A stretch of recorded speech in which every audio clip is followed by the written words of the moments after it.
नमस्कार. आज अंगारक चतुर्थी. अंगारक चतुर्थी म्हणजे मंगळवारी आलेली संकष्टी चतुर्थी. हा दिवस गणपती आणि मंगळ ग्रह या दोन्हीच्या कृपेसाठी ओळखला जातो.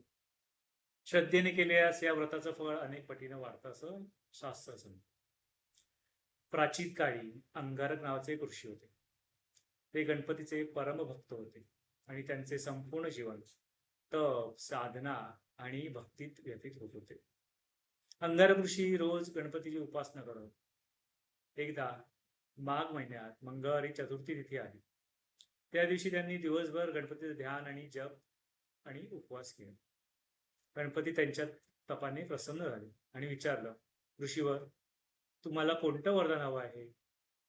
अंगारक ऋषींनी उत्तर दिलं, माझ्या नावाने ही चतुर्थी प्रसिद्ध व्हावी आणि जो कोणी या दिवशी भक्तिभावाने व्रत करेल त्याच्या सर्व मनोकामना पूर्ण व्हाव्यात.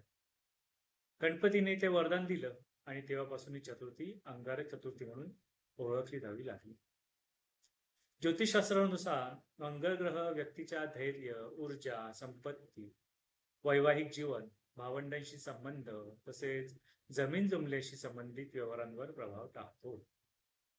कुंडलीत मंगळ दोष, विवाहात अडथळे, आरोग्य समस्या किंवा करिअरमध्ये विलंब, तर अंगारक चतुर्थीचं व्रत अशा लोकांना अत्यंत शुभ मानलं जातं. हा दिवस मंगलदोष शांती, ऋणमुचन आणि अपूर्ण कार्यसिद्धीसाठीही विशेष परिणामकारक आहे. या दिवशी सकाळी लवकर उठून स्नान करावं, स्वच्छ वस्त्र परिधान करावे, व्रताचा संकल्प करावा, म्हणजे मी आज अंगारक चतुर्थीचं व्रत संपूर्ण भक्तिभावाने पाळत आहे किंवा करत आहे. गणपती बाप्पासमोर लाल फुलं, दुर्वा, मोदक अर्पण करावे आणि ओम गम गणपतये नमः मंत्राचा जप 108 वेळा करावा. दुपारी शक्य असल्यास गणपती मंदिरात जाऊन दर्शन घ्यावं. अंगारक स्तोत्र, गणपती अथर्व शीर्ष पठण करावं आणि संध्याकाळी चंद्रदर्शनाची प्रतीक्षा करावी.